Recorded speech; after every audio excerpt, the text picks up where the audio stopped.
Leo, kamusta ka? So, tara mag-cleanse muna tayo ng space, ng energy. Yan, lalo na yung energy mo. Kung mayroon ka mga sakit-sakit na nararamdaman, i-release na po natin yan.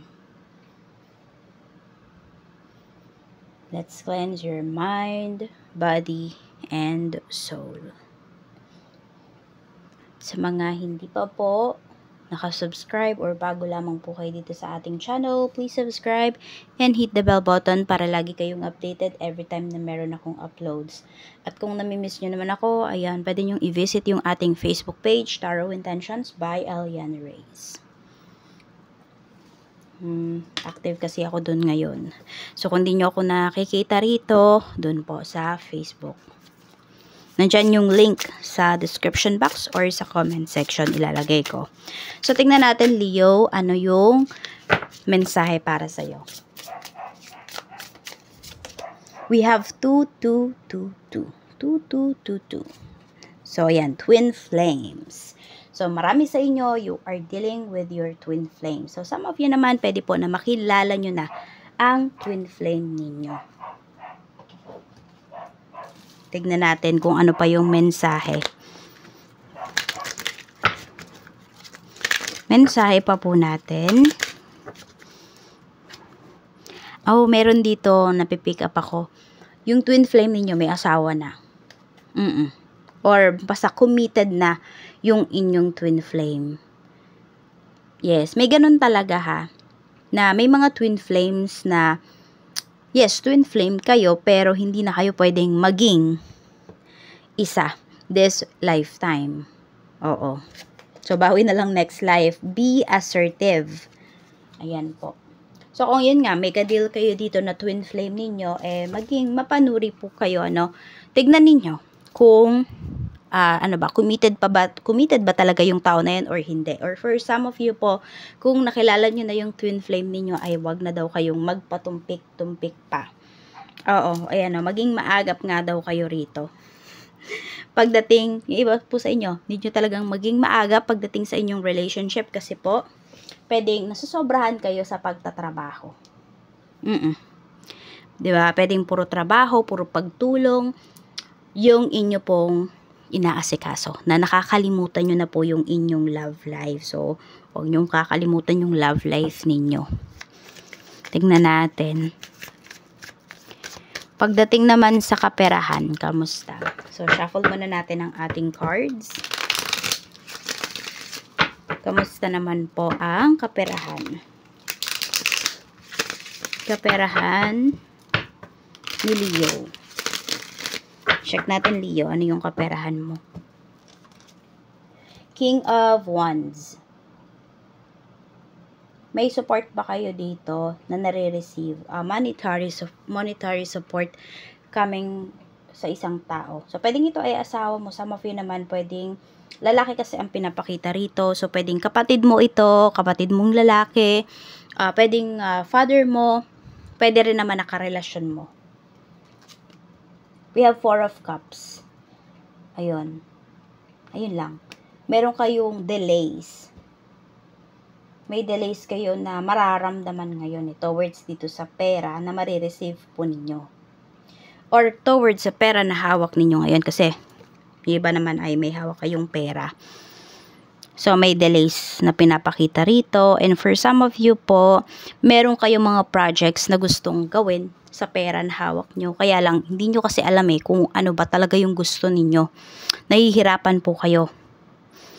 So, pwedeng itong taong to, yung twin flame mo, ay pwede po siyang makatulong sa'yo. Pwedeng financially, or pwedeng sa mga ideas. Kasi nga, iisa kayo ng mind Nagko-complement kasi kayo. Yung characteristics ninyo, ganyan. So, yun, pwedeng siya ay magbigay ng idea sa'yo. So, yun, clue natin ngayon is kung sino po yung tao na basta meron kang iniisip-isip, tapos mabibigyan kanya ng idea towards sa isang bagay. Basta, or parang lagi itong nangyayari, yun po. Isa yun sa clue na twin flame mo, yung tao na yun. Pero huwag kayong mabaliw, Leo, sa sa tawag na twin flame. Lalo na nga yung iba ay pwede po na nakilala nyo yung twin flame ninyo na committed na may asawa na. So, know your boundaries, know your limit.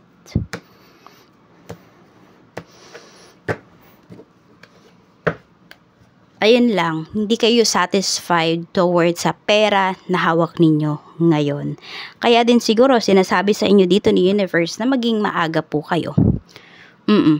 Ano ba, kailangan ba lagi kayong gumising ng maaga para masalo nyo lahat ng blessings? Yung tipang ganun, diba, sinasabi nila.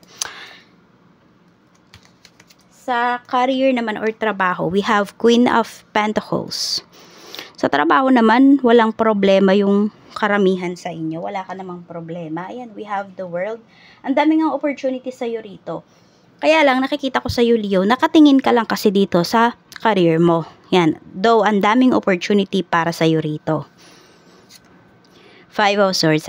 Okay. Natatakot ka kasi na hindi masapawan pagdating sa trabaho. Kung hindi, natatakot ka na meron kang i-accept dito na help, meron kang i-accept dito na opportunities, other opportunities beside your work.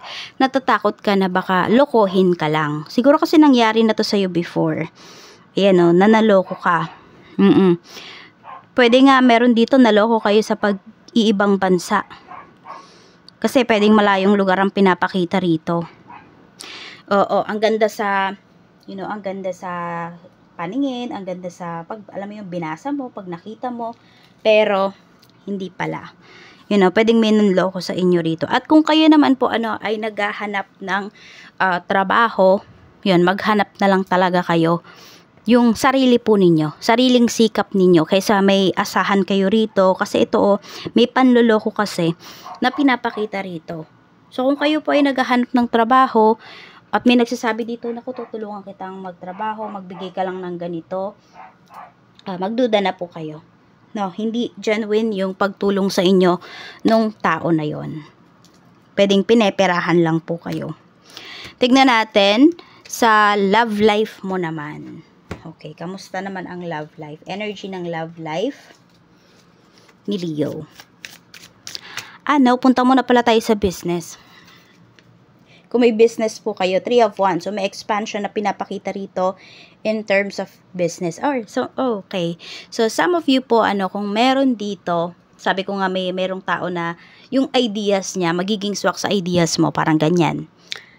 So, ito kung mag-expansion kayo, either kung saang lugar man yon, dun mo makikilala yung twin flame mo. Ayan. And also, for some of you, siya yung maka-help sa'yo para mag-expand ng iyong business. We have the Magician. Maganda po yung inyong sales today. Ayan naman ang pinapakita. Very, talaga kayo ay hands-on sa inyong business. And yun nga po, kung kayo ay mag-expand ng inyong business, napakaganda ng pinapakita rito. As in, magagawa nyo siya, some of you, wala pang 3 months, makapag-expand na talaga kayo. Oo. Sabihin natin kahit ano pa yung lagay ng business mo ngayon, kung nafe-feel mo hindi man siya ganun kaganda, may opportunity po na darating sa inyo dito para kayo ay makapag-expand. So, yun, nasa sa inyo na lang talaga yun kung igagrab ba. Sa love life naman, Leo, let's see. Kamusta naman ang love life mo? 1 card lang po, Spirit Guide. We have Muse. Inspired by you, listening to music, emotional bond, song lyrics. So, meron dito pwedeng isang tao na nag-compose ng music or ng lyrics para sa'yo. Sobrang hinahangaan ka ng taong to. Doesn't matter po kung ano man yung gender ninyo. Basta ayun, may tao dito na na-inspire dahil sa'yo. So, merong nagkaka-crush sa'yo dito. Pwedeng may umamin din sa'yo. Meron naman, lagi kanyang naaalala through music. Tingnan natin. Okay, love life, spirit guide. We have the Tower. Okay.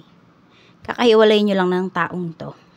So, yung iba sa inyo, kung kaka-break nyo lang, ito po yan. Siya yung siya yung tao na, ayun, na-inspire sa'yo. At naaalala ka nga niya every time na may naririnig siyang music. Ikaw lagi yung pumapasok sa isipan niya. So, nagsisisi po yung taong to towards sa kanyang ginawa. Yes, hindi pa siya nakaka-move forward. Ayan o. We have 4 of Pentacles. Hindi pa. Tingnan natin sa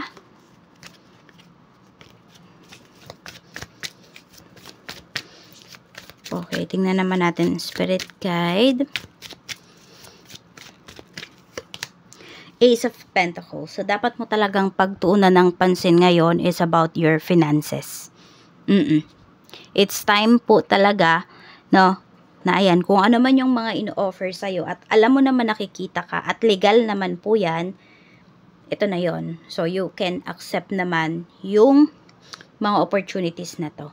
Pwede rin may magbabayad sa'yo. Kung mayroong may utang sa'yo, Leo, ayan, magbabayad na yung taong yun. Or pwedeng vice versa. Kung ikaw yung may utang, ikaw yung makakabayad. Ayan po. So, pag-igihan nyo pa. And some of you, pag-igihan nyo pa po yung inyong pag-iipon. Basta ano to, pwedeng side hustles din yan. Okay? Kung ano man yung mga pinuhunanan ninyo, meron na pong balik yan sa inyo.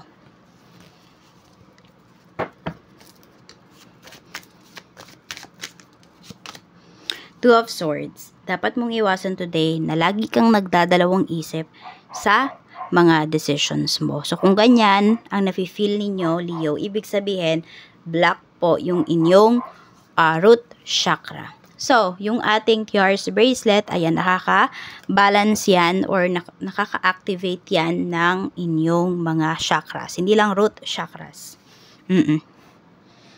So, ayan po, at ang lucky color ninyo is indigo. Ang lucky number naman po ay 2222. Yan lamang po, ingat kayo and more blessings to come.